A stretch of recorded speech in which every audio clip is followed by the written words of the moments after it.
या विश्व शिव ती माऊलीची संकल्पना 16व्या शतकातली आमच्या ह्या शतकामध्ये पूर्णत्व विश्व शिवमाया विश्वाला शिवमय करून आणि अशी अवस्था निर्माण केली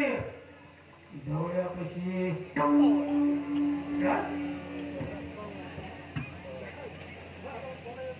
जवळपाशी पवळा बांधला गुण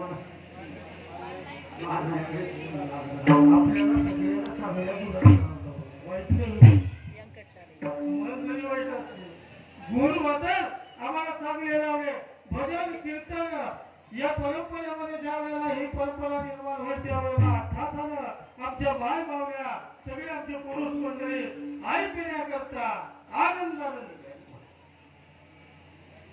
आणि काही ना काही शेवटी काही नाही ते उग बसल्या बसल्या मुखातून दाम आणि हाताने पाणी झाली कारण काय लागतं भगवंताला शिवनामाग्नी पापते अरण्य आयुष्यभर केलेलं आमचं पाप कशाला एक छोटं उदाहरण सांगतो तुम्हाला एक महाराज एक मोठा जग गेला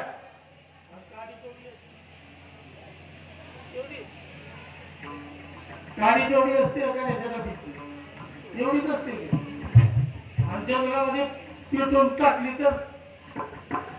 किती वेळा जंगल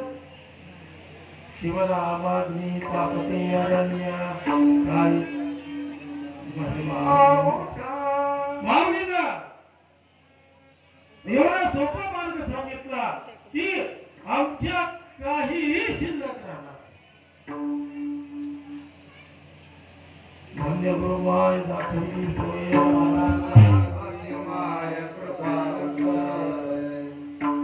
त्यांनी ती सोय दाखवली नामसंकीर्तनाची भजनाची आम्हाला पद्धत घालून दिली आता सगळ्याला सांगतो आमच्या मडक्याचा धुरळा जर आमच्या संग जायचा नसेल आलं का लक्षात काय आमच्या मडक्याचा धुरळा आमच्या सोबत जर जायचा नसेल तर सगळ्यांनी हात ढिल्ला सोडून बरोबर हात ढिल्ला सोडून मोकळ्या मनानं मनात कुठला विचार न ठेवता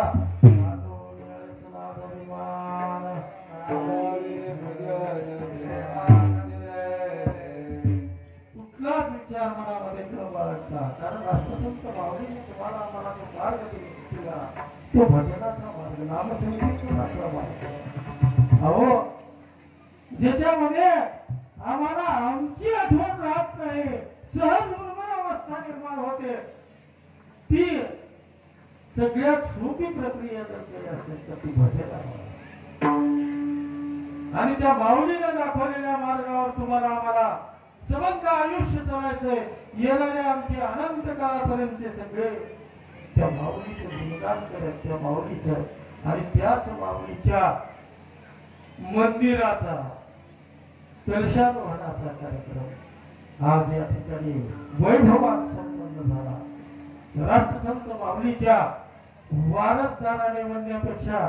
लहान वयातलेच राष्ट्रसंत माऊलीनेच केला दुसरं कोणी आता तुम्हाला चमत्कार आता दिसला ह्याच्यामध्ये कीर्तन झालं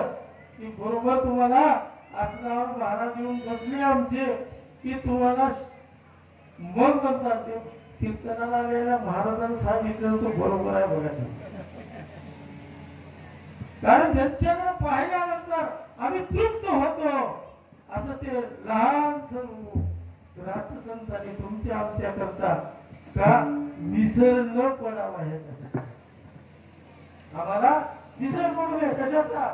नामाचा विसर आणि त्या भगवंताचं नाम संकीर्तन त्या भगवंताची सेवा त्या सद्गुरुनाथाचं भजन आपण सर्वांनी आनंदाने आणि वैभवाने करावं, आपले जीवन धन्य आणि कृतार्थ करून घ्यावं. या प्रसंगी एवढंच बोलून तुमच्या विराजमान असलेल्या त्या अनंत कोटी ब्रह्मांडमय शिवप्रभूला अनंत प्रणाम करतो.